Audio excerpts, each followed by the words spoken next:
She said, "Are you sure black people won't be offended?" Oh, wow. I said, Sal, I think they've been offended for about 50 years. Yeah.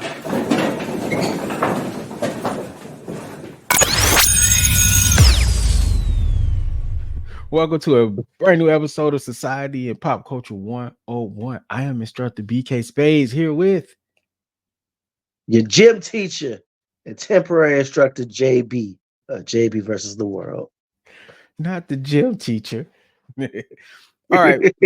Before we get too deep into our jokes, do me a favor, make sure you like, share, subscribe wherever you're listening to this. If you're on YouTube, if you're on Good Pods, make sure you like, share, and subscribe, man, so we'll know that you're digging the show, that you like the show, or if you got opinions, give it to us, we'll take them.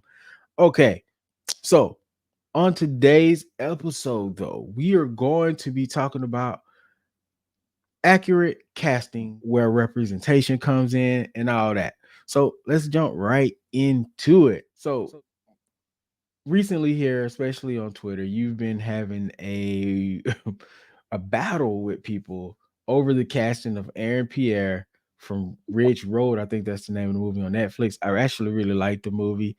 It was a great movie. I think he's a wonderful actor. Let's just call a spade there. The dude is greatness. He got the future for him is bright. Absolutely. But recently here it was announced by James Gunn that he will be Green Lantern John Stewart in the Lanterns show on HBO Max. So, like I said, you've been on Twitter and it has been tumultuous with the back and forth. The Twitter universe, the internet universe as a whole is split down the middle on this casting. So I figured it was important we start there and give our thoughts about how we feel. But let's start with you, JB. What's your thoughts?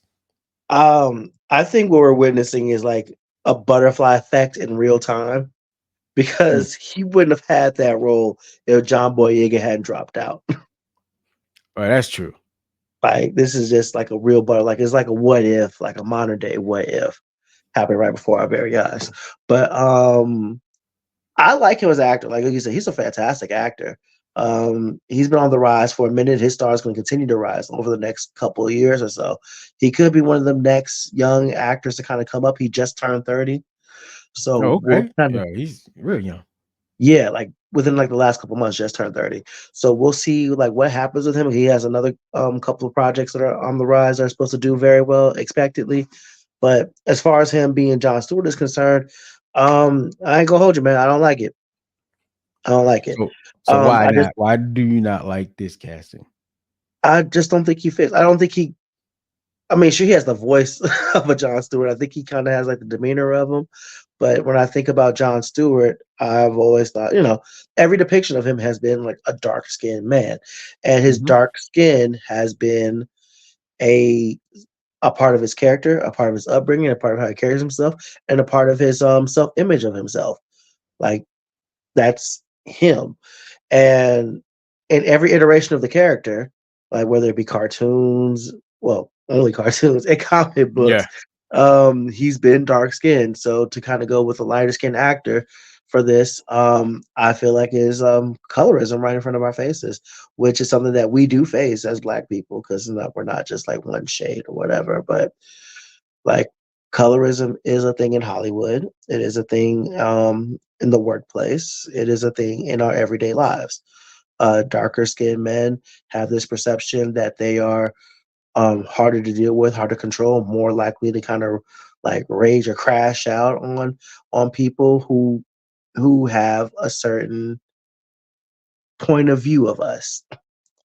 Yeah. So you brought up the character being dark skinned in every iteration that there has been of John Stewart, and there's a solid reason why that is. And I'll tell you how I feel about it after this, about him being cast.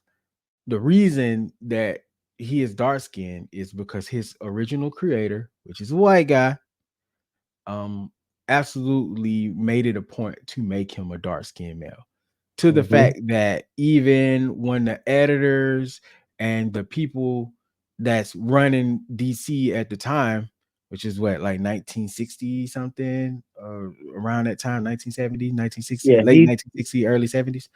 he debuted in Because 1971. John Stewart debuted in 1971. 1971. Yeah. Even though they had characters that were black in the comics before him, they will always use a specific color to make him to make those characters like brown. But Mm-hmm. being the debut of one of the earliest, I think he's the first black superhero prominently, it was important to the creator to make him a dark-skinned man. That was Yeah. a political statement, even inside of the first comic. And I've discussed this before with you, maybe on the last iteration of this show, where we discussed how the character itself chose not to wear a mask. Like Hal was like, okay, so this is how you create your mask to protect your identity. And John was like, I don't need no mask. I let it all hang out. Mm-hmm. All of these things are important to the character for the relations of to fight racism, basically. Right.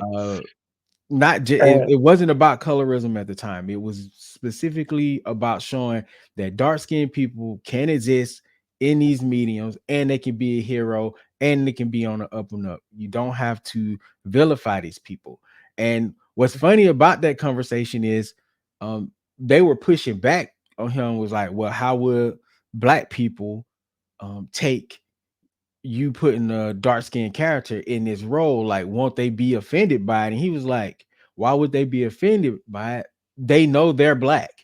Like, I think that was one of the most, first of all, coolest lines you could say. Like, these people know who they are and they know how they want to be represented. And just because I'm a white male with the power to push this, it shouldn't make a difference of how the character is looked at to them. This is me giving them their representation because I am in the position to be able to give them their representation, because at the time there was no one else to do it. And I Right. commend him for it, and I will try to find the clip. But by the time y'all see this, it should be here. I might put it at the end of the day. Along with Julie Schwartz, and said, Neil, we noticed you colored this John Stewart guy kind of dark brown. I said, yeah. He said, well, are you sure you want him dark brown? Because generally when we do black people, we color them light brown. No, I think we're going to go with that. Well, you know, it's not going to take any. You could just change the numbers on the colors and it could be a light brown. I said, no, we're not going to do that. We're just going to leave it this way. Are you sure? Are you sure you want to do that? I said, I'm pretty damn sure, guys, that we want to do that. And they said this, which is hard to believe in the context of today. Yeah. Sal Harrison said, are you sure black people won't be offended? Oh, wow. I said, Sal, I think they've been offended for about 50 years. Yeah. And also, this on a personal level. Why accuracy in John Stewart, like, because I'm not sure what number he is. I think he's definitely in the top. He's definitely top 5 first black superheroes and first black superheroes to get their own title. Yeah. Like, he's definitely amongst those. Because that John Stewart debut on his own title was 1972. Like a year after he debuted in the comics. But seriously important character. Seriously important character. On a personal level, I feel, and I've always felt, that if you're going to introduce a character like a mainstream, a mainstay, an important character to a TV audience for the first time, it's important to nail them down. Absolutely. Because that's who they are. I use an example of like nailing stuff down as Tobey Maguire's Spider-Man.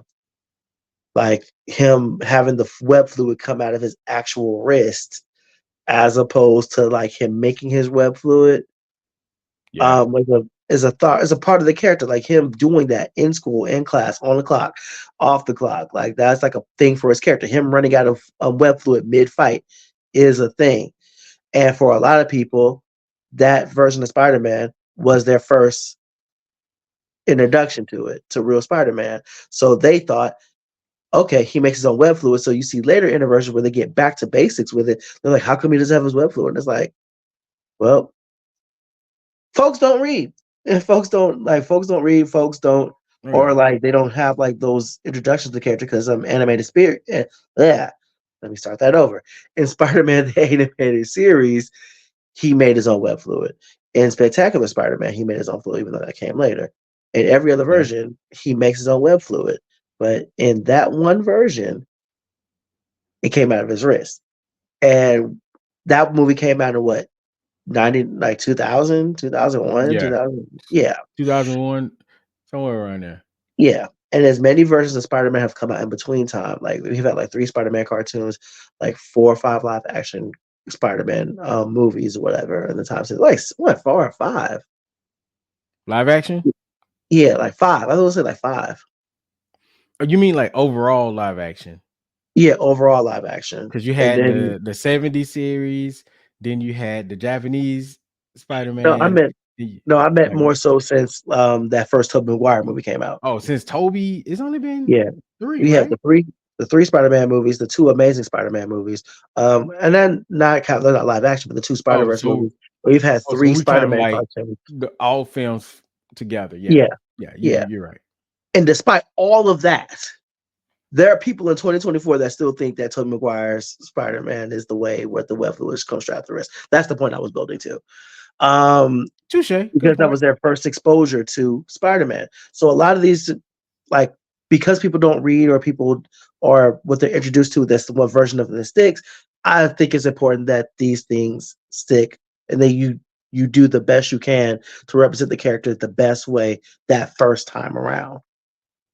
So I agree with you, but I think a stronger point will probably be able to make here. Okay, not a stronger point, just another strong point, I should say, Mhm. to actually on the argument of accuracy. Blade. Mm. Blade probably one of the most accurate iterations of first outings you will probably find like ever. Mhm.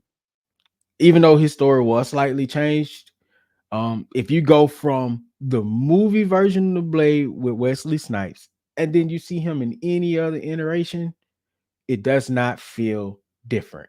It feels like the same guy. Even slightly before that, is the in the comics, it's the same guy.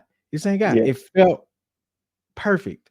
Now, when a terrible version of a live action casting would be, and I'm sorry, I'm going to say it, Which one? but I love her, Uh, Storm Halle Berry. That's probably like the biggest miscast in. and Alexandria ship too.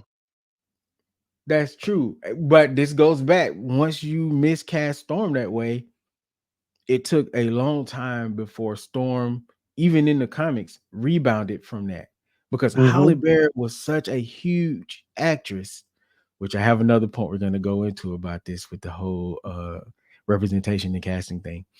Mm-hmm.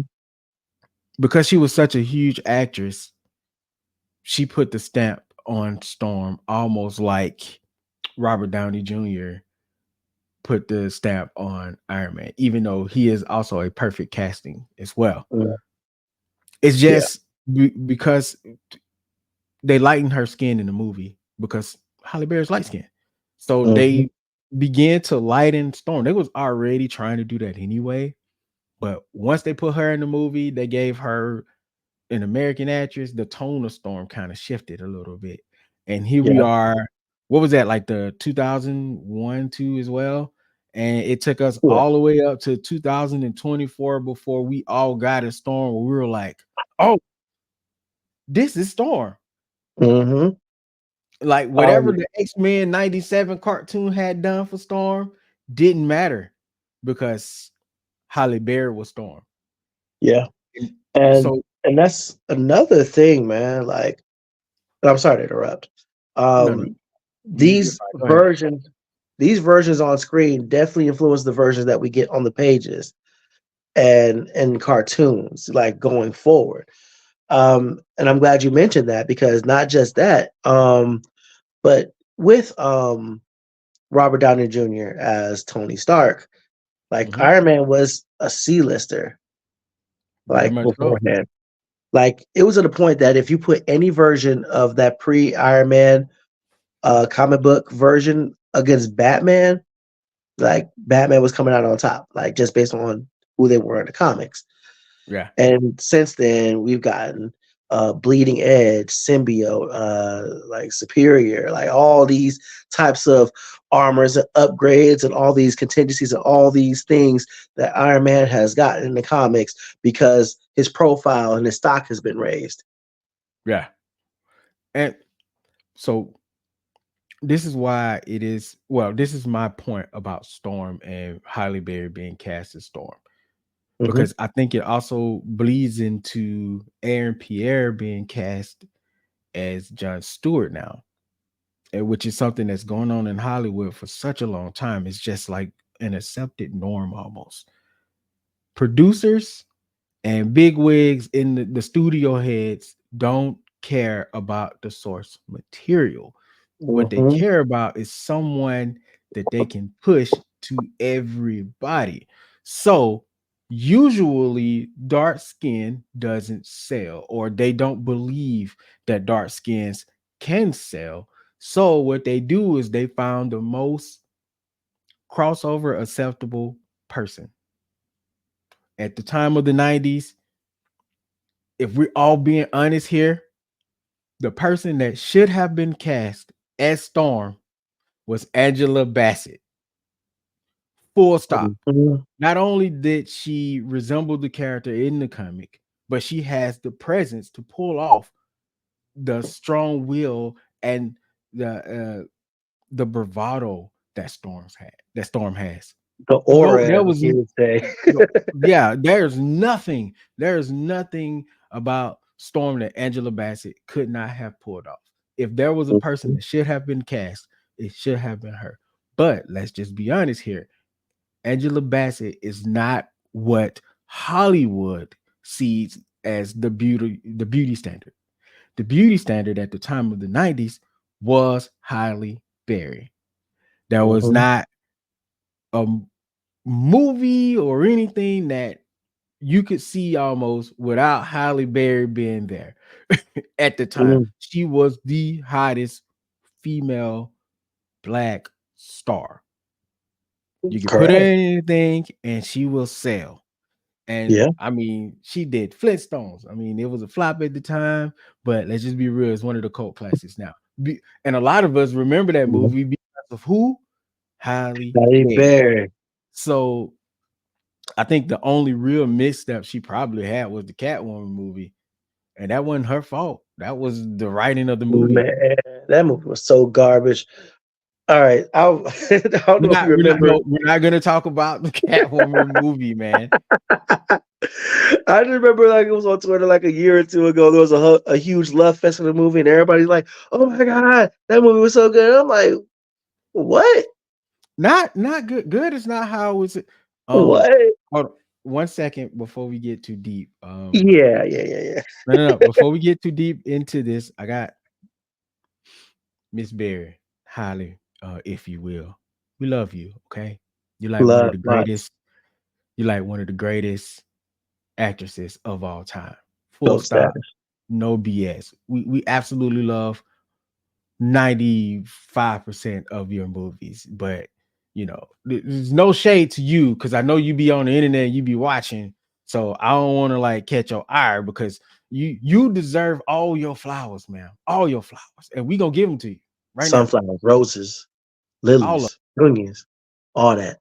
They absolutely love you. Like we say, goat status is you. Like you are black royalty. Like we see you. Like, and we've always had nothing but the utmost for you. Like that's all I can say on that tip. yeah. I just wanted to get that out the way because this ain't Right. about you. This ain't It ain't about you. about you. This about Hollywood and how they keep putting people in roles to get them set up for the kill like that. Yeah, because like I don't understand how some people can look at that. Who's in that room wrote that script and was like, this is gonna go hard. I don't know. I don't know. Even the motivation behind the characters was wild. Like, Yeah. I just didn't like the whole fashion thing, and The whole I get Stone it. Skin thing, and like also like Sharon Stone, love her as an actress. What was that?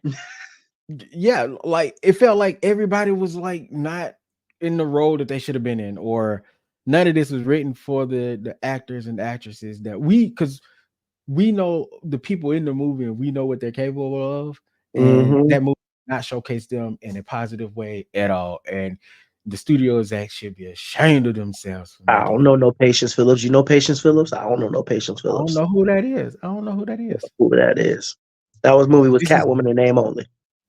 this is this is like, I don't know. You know what? We're gonna move on. We're gonna move on Yeah, because yeah. yeah. I'm gonna tie that. I I was can gonna tie that. say Hold on. Dragon Ball Evolution.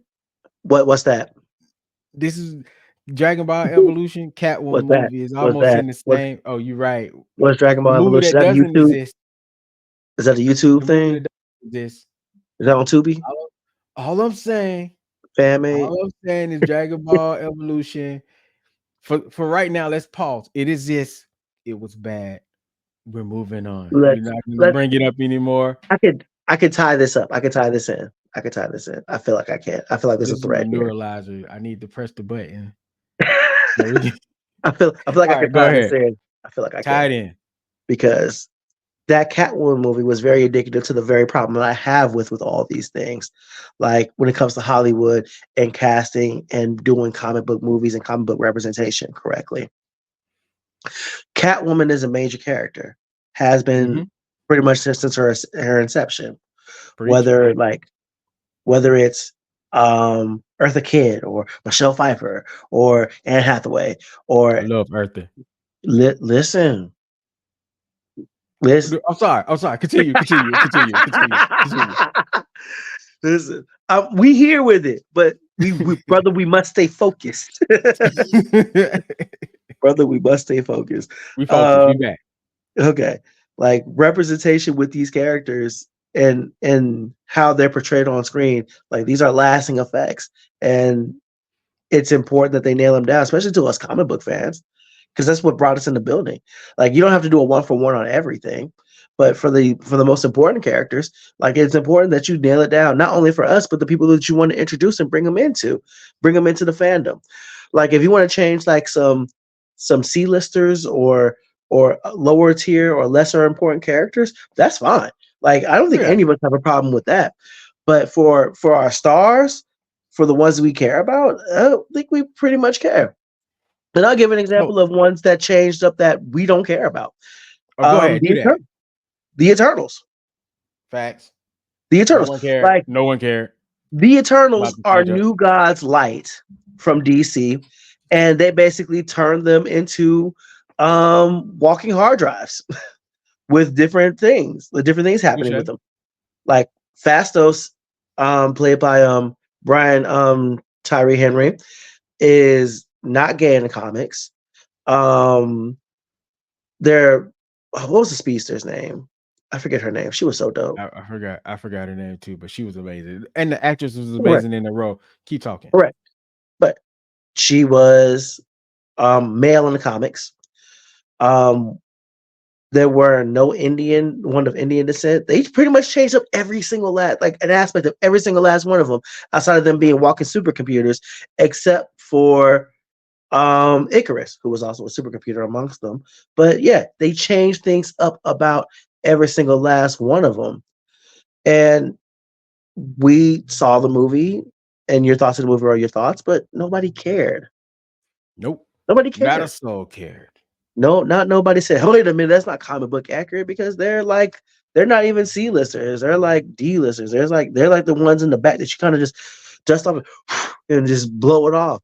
Like even the Guardians of the Galaxy, even like people love the Guardians now, but they're like the third lineup, the Star-Lord lineup we got in the movie. That's the third lineup of the Guardians. Yeah, and we got like like a temporary one, a temporary reunion of the first ones at the end of the second movie, minus Yondu who had already died. Yep. So yeah, like For we the could, record, I would have loved the original Guardians of the Galaxy in the movies. I think it would have been mad interesting. Like I love James Gunn, but yeah, I think he should have chose a different lineup. yeah, Although the lineup we got now is very enduring and we love them, but very it would have been a iconic totally different, would have been a totally different tone at that point. for Let's sure. since we're talking about comic book accuracy, Star-Lord's whole backstory, completely, pretty much completely different in the comic. Oh, for sure. No one cares. No one I care cares. because I'm a fan. I'm like, I will go look for this stuff, but the rest of the ether of fans, no one cares. No one Like even cares. amongst the comic book fans, like when you think about like who the Guardians are, they might as well be like, I don't know. I don't want to be too disrespectful to somebody's sports teams.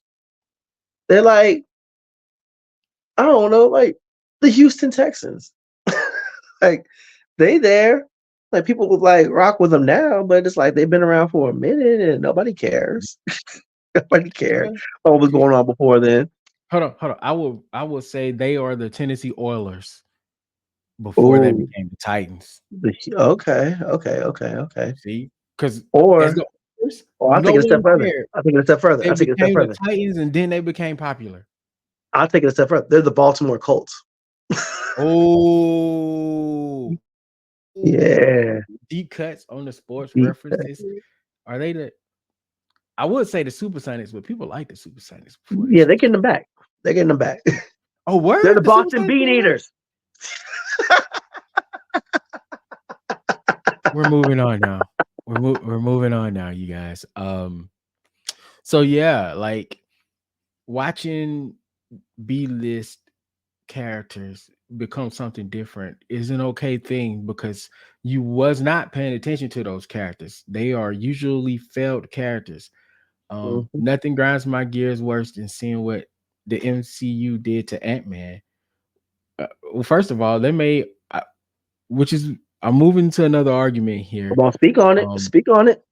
they turned Ant-Man into an old man and then gave Yeah. us Ant-Man #3 as the main Ant-Man. Like, so we just gonna completely skip over Ant-Man #2, who is Mhm. a bit pervert, my man's was doing I think stuff that's for the best. I think that was for the it best. was for the best. It was for the best. But I'm just saying, like, everything does not have to be comic book accurate completely because comic books can do things that real life movies can't. Right. Especially when you start putting in what time period these things come about. Mhm. So we can't have pervy Ant-Man running around in women's showers in the MCU. You can't have that. You just No. can't have that. We probably can't really see, although it would make a very powerful movie, but for the MCU, the original Ant-Man being a young man with Jane running around and they're having their issues where Yeah. I don't know the abuse thing happened in the comic book. We're not going to be able to see Yeah. that. Now I will say this: DC is bold enough to likely give us a Dr. Light and what Dr. Light had done in the comic books. Oh, I hope Um, not. I think Uh, they might be bold enough. boy, I think James Gunn is bold enough to do it, but I don't. Whoa, I don't know if he should pull the trigger on that. Oh, that's all HBO. That's all HBO movie right there. Like HBO show. Dr. That's like Light, some. what Dr. Light did? That's like some Watchmen level stuff. That is some Watchmen level stuff. Oh man, We can't talk about it on this show because we no. try to keep it clean here and keep it safe, especially in this conversation. But maybe Yeah, that's something we can revisit later, especially when Novacaine comes back. By the way, talk to Novacaine, and she's almost ready to make her return, y'all. That's some small fry stuff, but it's still probably going to be a while. But anyway, that's probably some stuff we could talk about with Novacaine on because that's one of those yeah, heavy episode moments. yeah. I don't know. I want to switch gears just a tad bit because I want your We opinion definitely got to on switch gears at this point. So you switching right on it. up, bro. Yeah, like How do you feel about race swapping in comic book movies? It depends. Oh, okay. Speak on it. If that race is not intrinsic to the character, like I can't see anyone else. I can't see any other race in the shoes of Riri Williams because her No. story is so black centric, stereotypically so, but it still is. Yeah. But if and I will almost argue that Aquaman story kind of needs to be a white guy. It just Yeah. feels like it should stay that way. But if we're talking about, I don't know, I know I said we're switching gears from Dr. Light. If we're talking about they turned Dr. Light to say an Asian character, I wouldn't do that.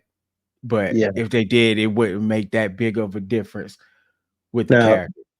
now they did change Heimdall from white man. I think he has red hair to Idris Mm-hmm. Elba, Yeah. and Lawrence Fishburne was um Perry White in the Yeah. Man of Steel original failed flopped DC verse.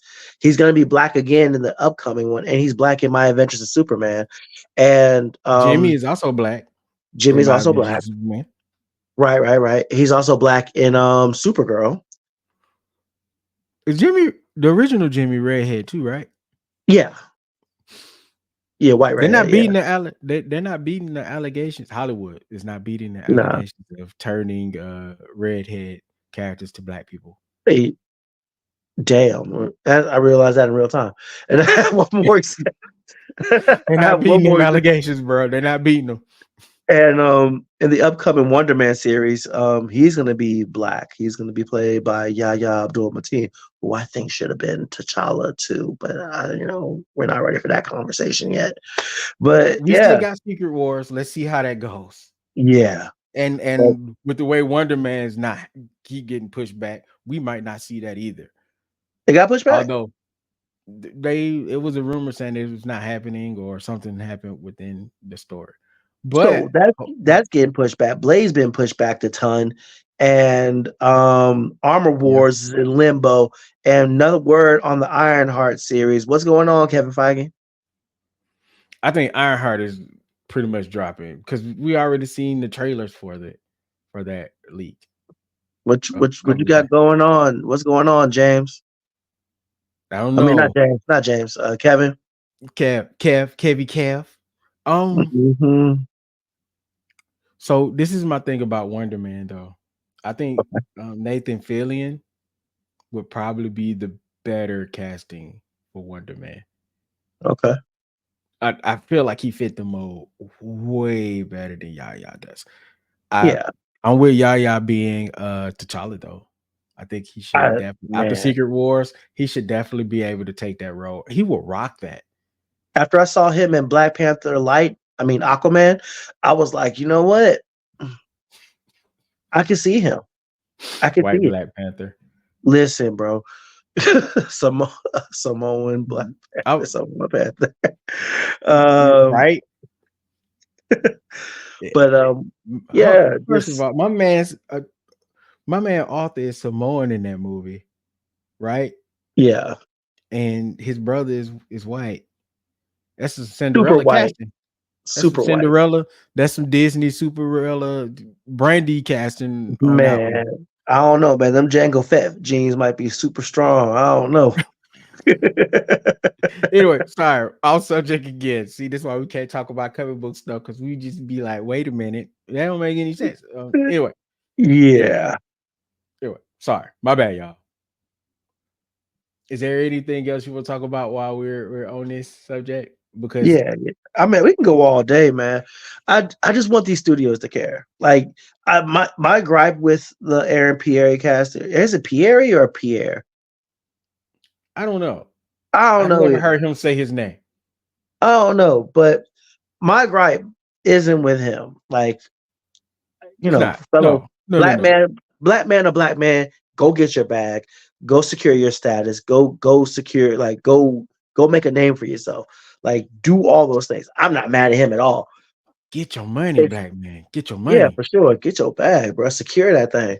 it's with my gripe is with these studios, bro, because they don't care. Like they don't care about us. They don't care about how we look, how we feel. Not just like, you know, as people of color, but as comic book fans, fans in the medium. They're just throwing everything at the wall that sticks and just hope that we just buy it. And I think one of the biggest offenders of this is Sony. Like, Are we moving into Venom now? oh, we here now. I can circle back to Warner Brothers because they super do not care about us. No, they Super do don't. not care about us. No, But we can make a pit stop at Sony real quick.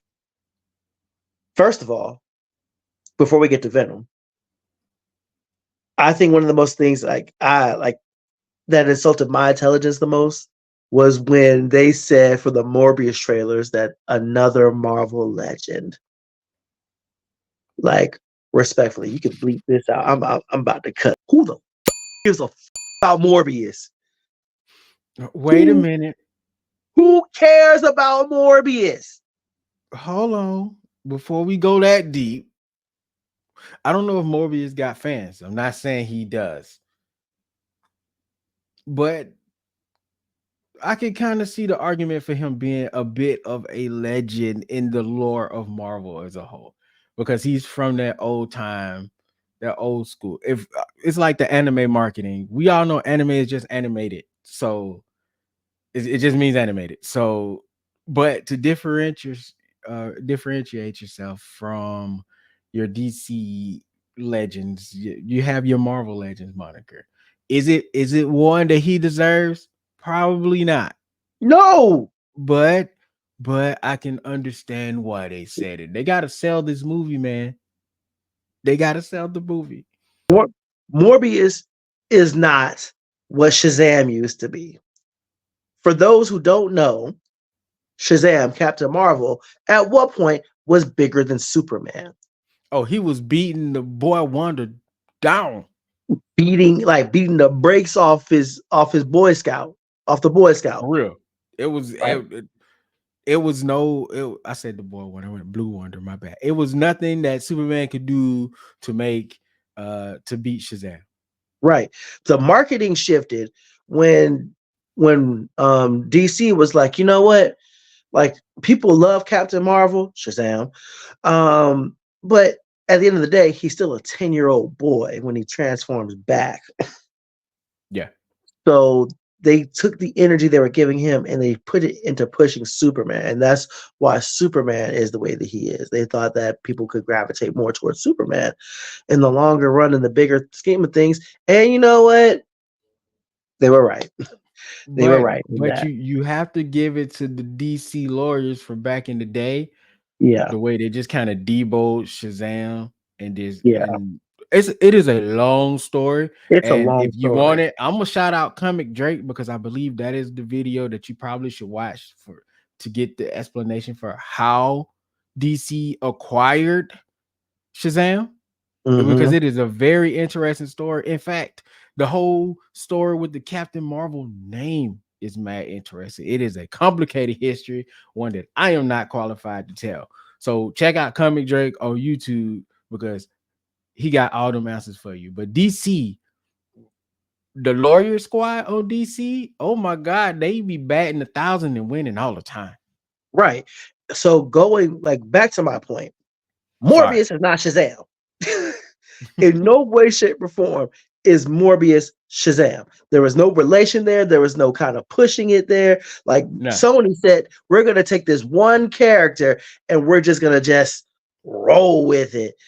And we're gonna tell people this is a Marvel legend, even though he's not a Marvel legend. He's just somebody they picked that was related to Spider-Man, that he made a few appearances in the cartoon that some people may or may not remember.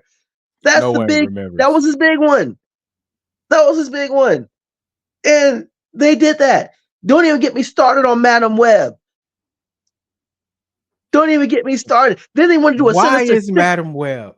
Why is Madam Web like one of the coolest characters in the Spider-Man universe? And you was like, oh, she's young in the comics, so let's just make a show about her.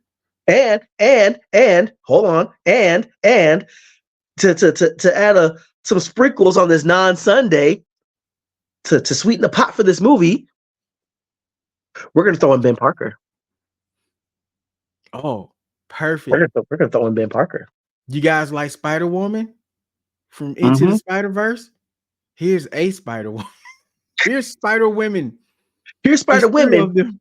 Here's Spider-Women. We're gonna have them in costume, like in promotional and in flashbacks in the movie, but they don't get their costumes in the actual movie at all. See, again, this is why I didn't watch. Man. Wasted potential. Sony be wasting potential like left and right, though. And don't even get me started on the fact that they tried to make a Sinister Six movie. They took Michael Keaton from the Homecoming movie and put him over to Sony, and him not wanting to be a bad guy anymore, wants him to be part of a Sinister Six or not so Sinister Six. Therefore, what are we doing? What are we doing? Don't even get me started on Craven. Don't even get me started on Craven. I love Aaron Johnson Taylor. I think he's a phenomenal actor. I loved him in everything that I've ever seen him in, whether it's Kick-Ass, Bullet Train. Like, I don't care. Everything I've seen him in, I've loved him in. But like, I don't. What are we doing? What are we doing? Hold on.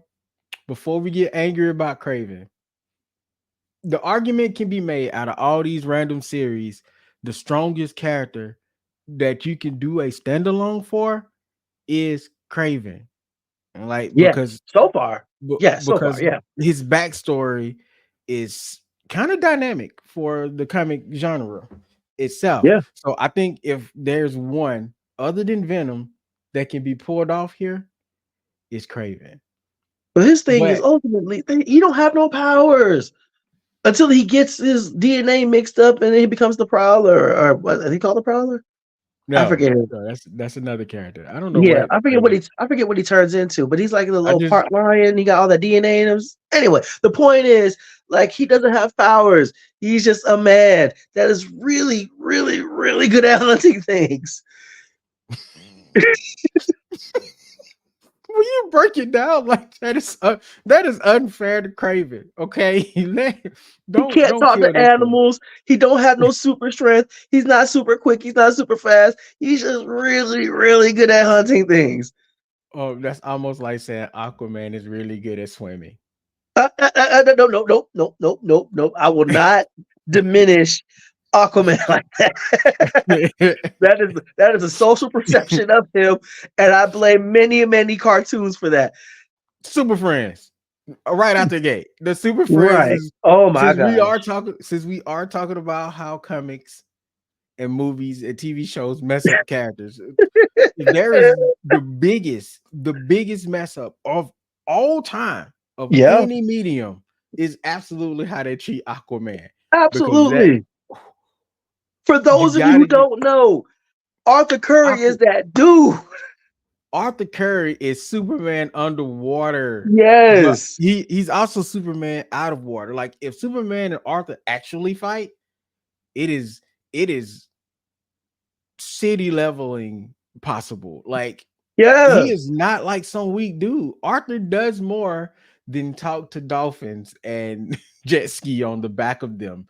And that is because Super Friends from back in the day. You know what I don't understand though? Spider-Man had a goofy cartoon. Superman, all of them was also in Super Friends, and they were all watered down. They were all kind of goofy because of the time period, and that's just how kids' cartoons were. But for some reason, the only one to come out hurt is Aquaman. Like, this scrappy dude him. You know what though? Have we ever? I don't think I remember seeing Aquaman throw a fist in them shows. It's like everybody else out here doing they super stuff, and he was like, "Hold on, let me talk to the whale from down the lake." Wait, I could get my whale friends to help. Like, you can do it. You can do it, Aquaman. That's what I was like. You can do this, but you are so lazy. So your job, you the neighborhood watch. for the For seven real. seas. Oh, Black Manta's underwater. Let me talk to the dolphins to see what he was doing. With your Like, head he's at? so lazy.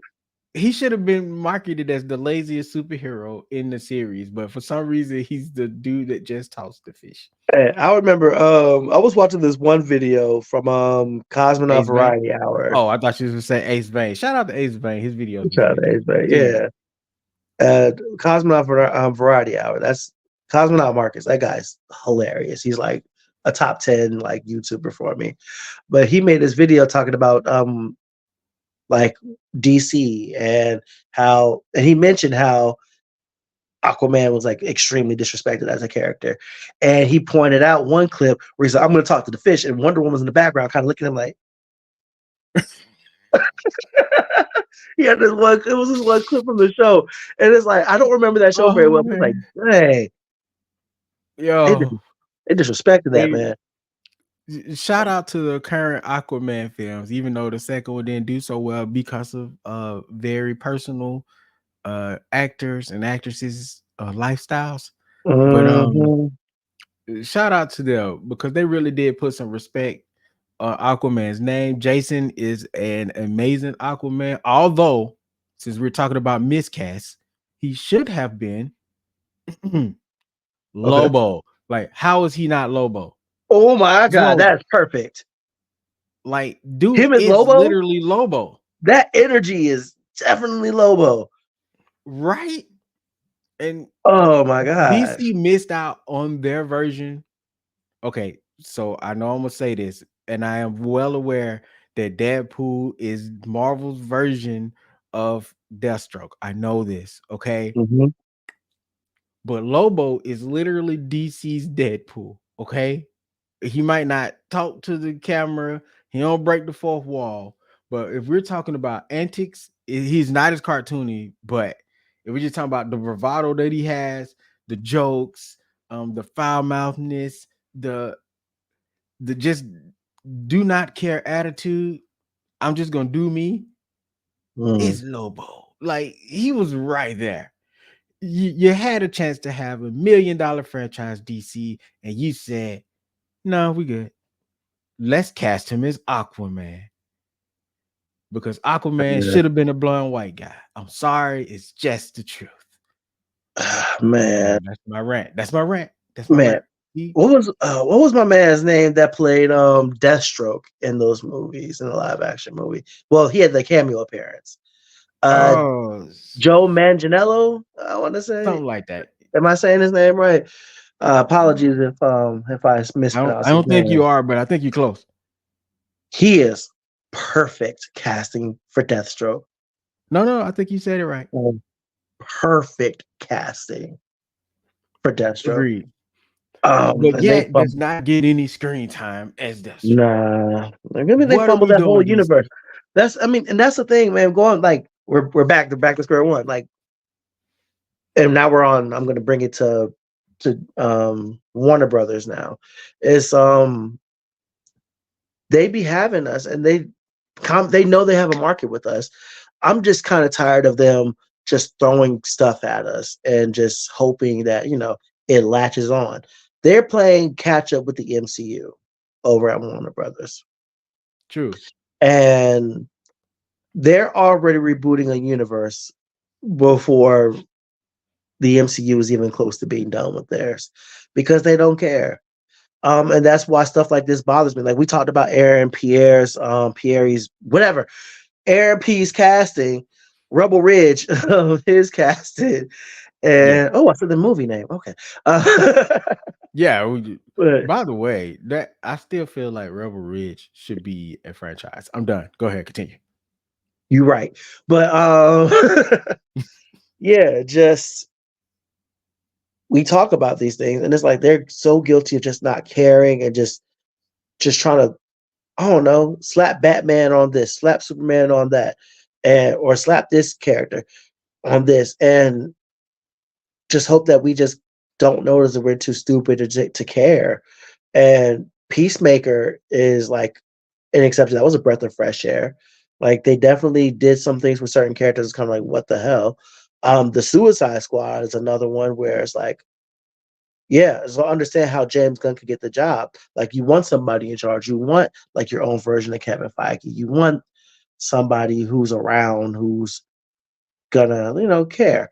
The Batman was a passion project.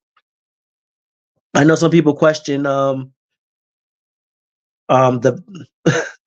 Robert um Pattinson. yeah, Robin Pattinson. I was gonna say the Battinson. That's what I was Battinson, yeah. struggling with, the Battinson. I think that's an acceptable answer now. That man Yeah, is, I don't care what none of y'all say. That movie was great, that and this movie. universe is amazing. Yeah, It's and the best it's Batman. care. It's care, and that's what we need.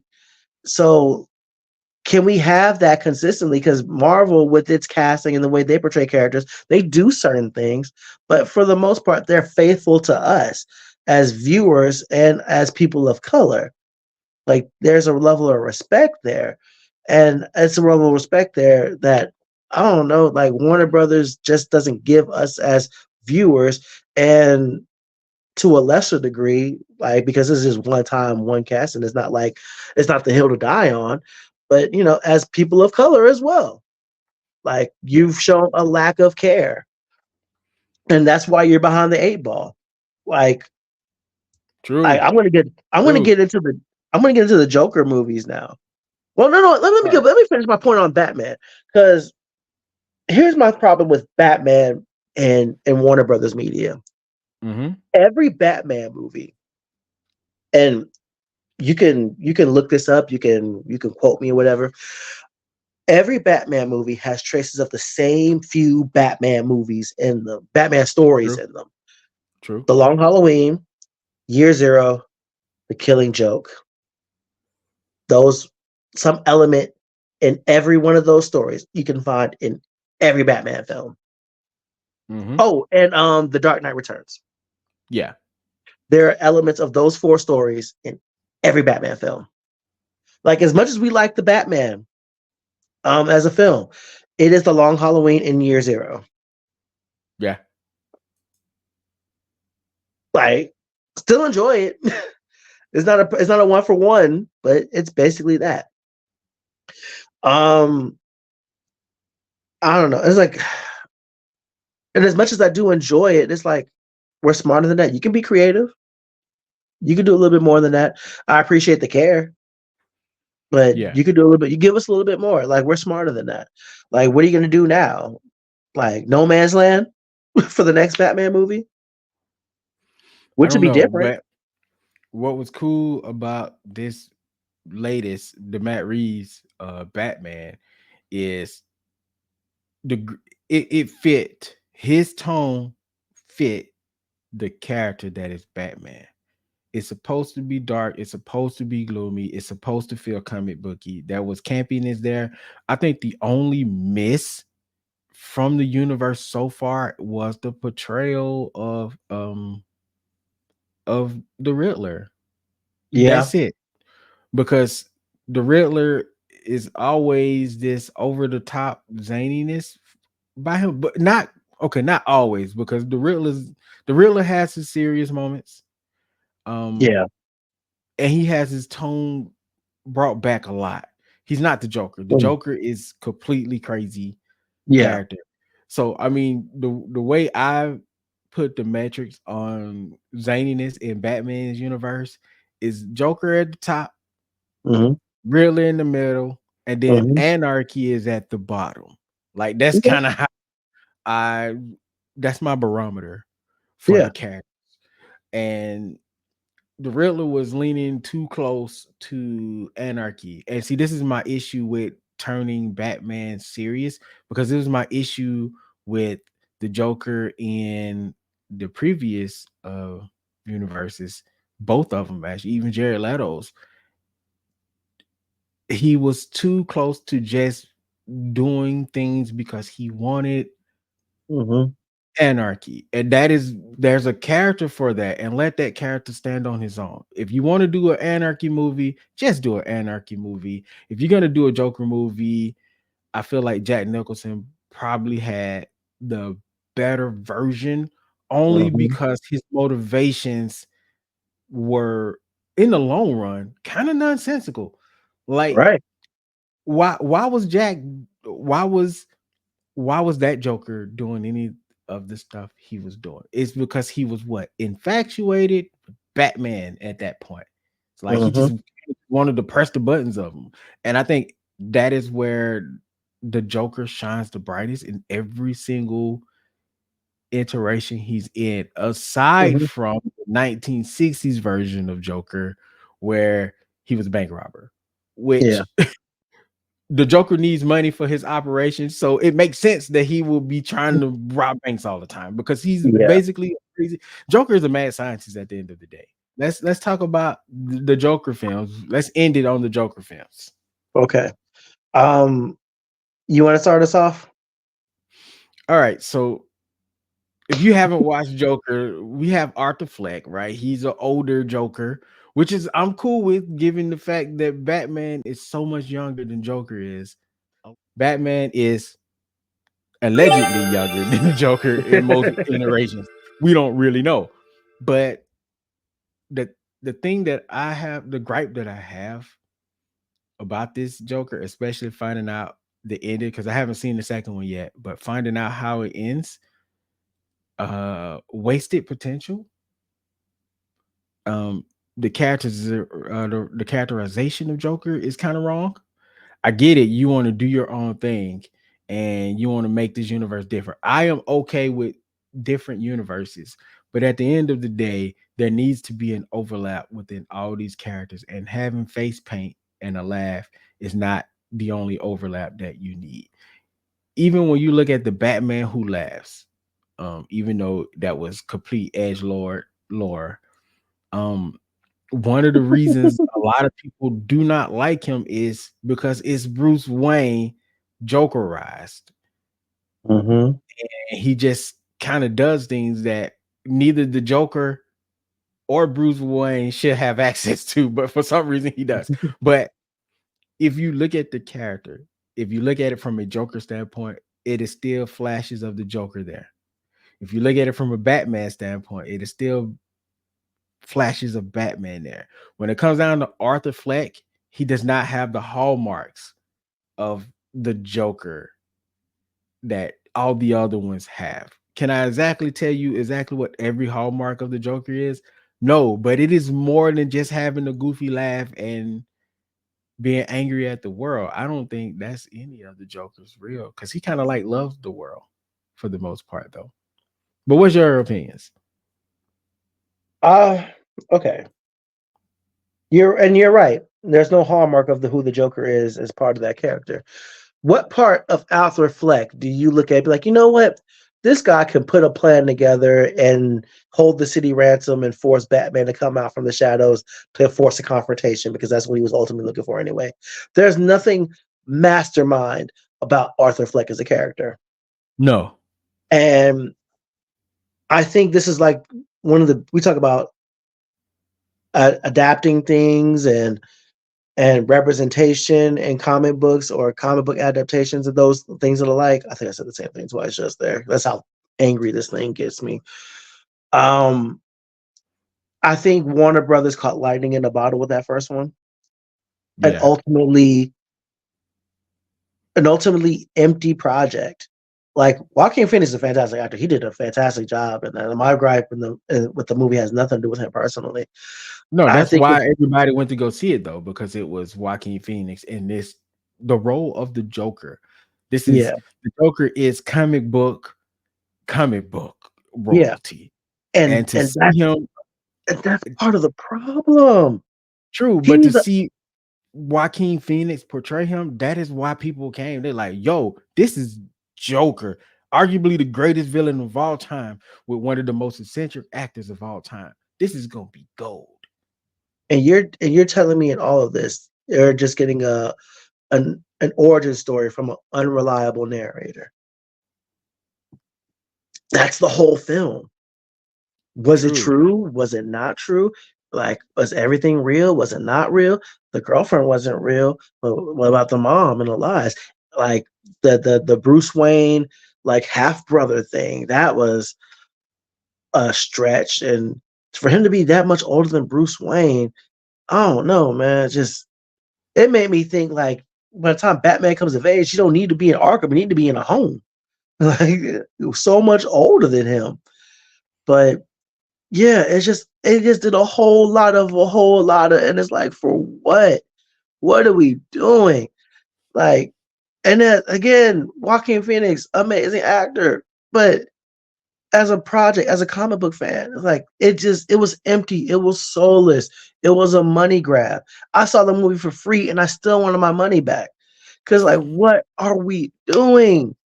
And So then they made a sequel following the same thing. And it's like, I hold have on. no Before you go problem into with the sequel, hold on. okay, Before you go okay, into the sequel, my okay. argument is because we've seen so much of Batman, and everyone assumed that this is a part of the major Batman universe, right? So we know Ra's al Ghul exists somewhere in the world. So Joker being older could easily he could maintain that because one, if Joker was a chemist, you'd be like, he just found a solution because we know Joker could do some stuff like that. But we also need the Fountain of Youth to be there. The not the Fountain of Youth. What's the pit called? The Lazarus Pit. The Lazarus Pit. Thank you. We assumed in our mind of knowing all Batman stuff that the Lazarus Pit is somewhere. You'd be like, okay, so he can still be alive if he's seen the Lazarus Pit. But when your director come out and be like, it's not connected to anything, this is just his own story, it kind of like takes all the wind out of the possibility of you caring. Yeah. And like Yeah, this, my and bad. it ties back to my greater point.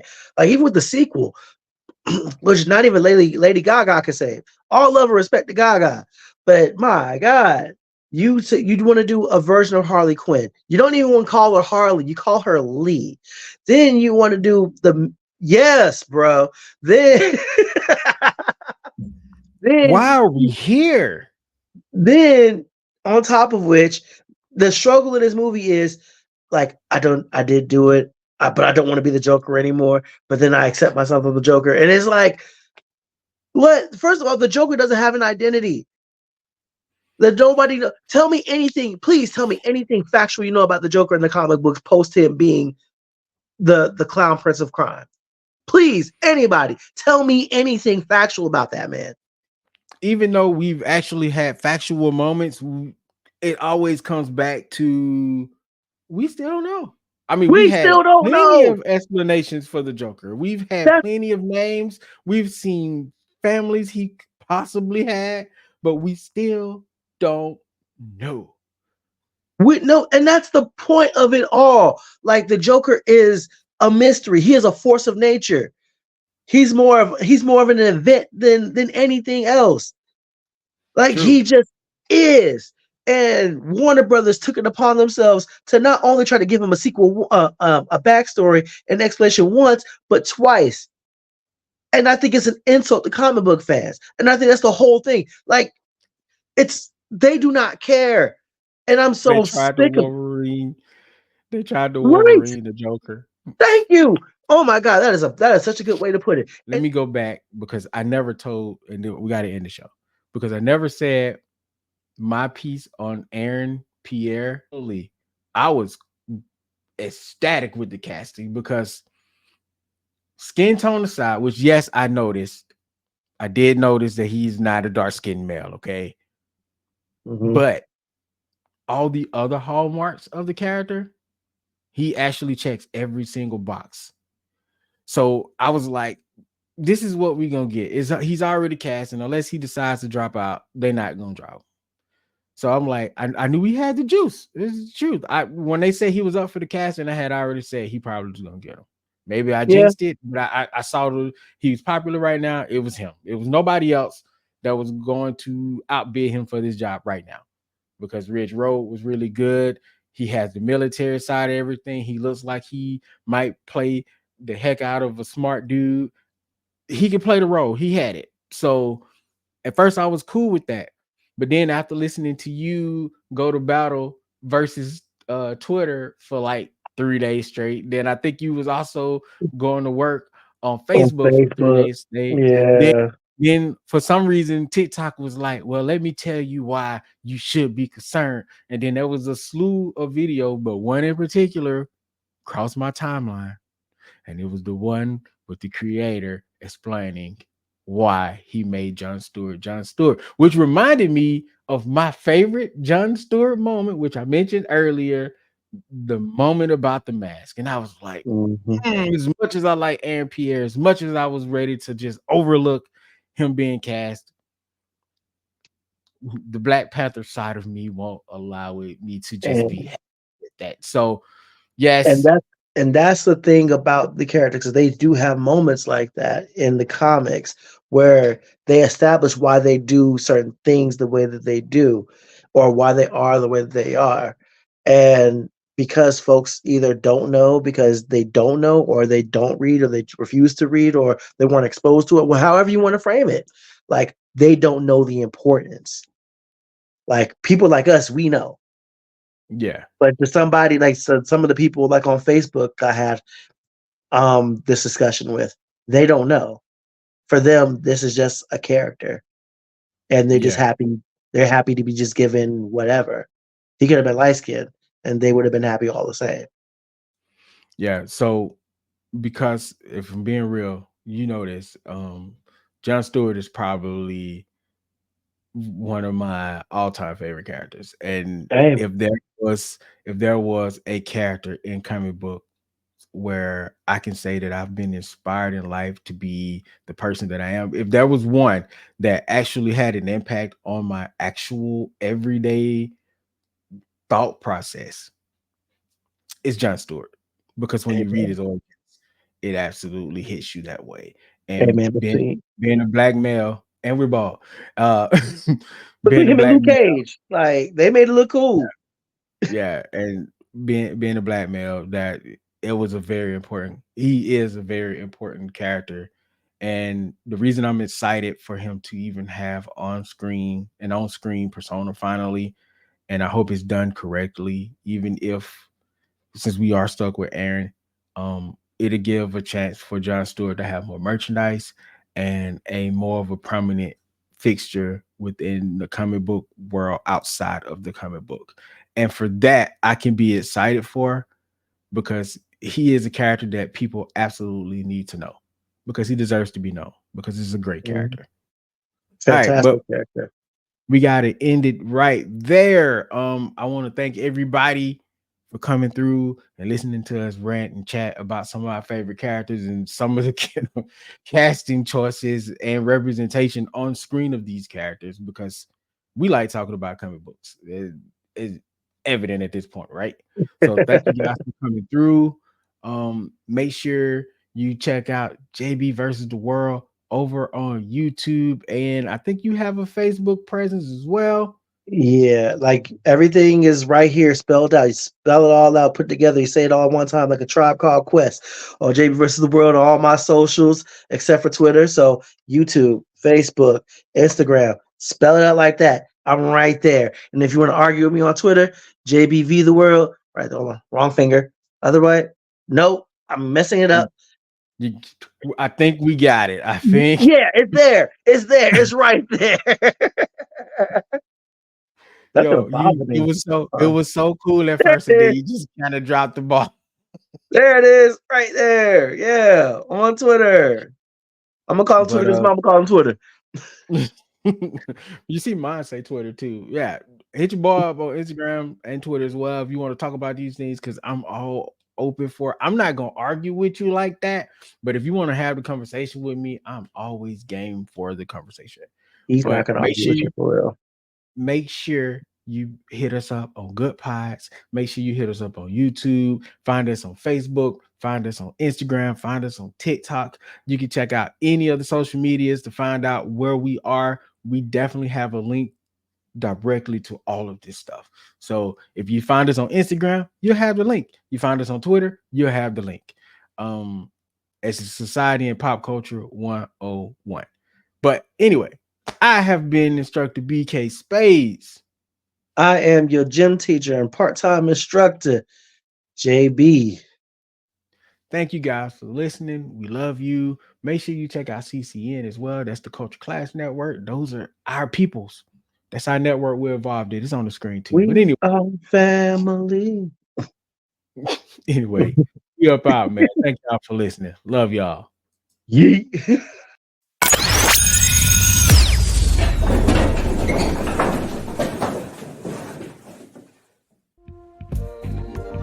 Society and Pop Culture 101 is a Culture Clash Network podcast. If you're interested in podcasts just like Society and Pop Culture 101, make sure to check out a podcast from our network. We got JB versus the World, Get Your Podcast, Marks with Mics, Powerbomb Jitsu, and The Humble Roses. We got what you need, so keep it locked. This is CCN. Thanks for listening.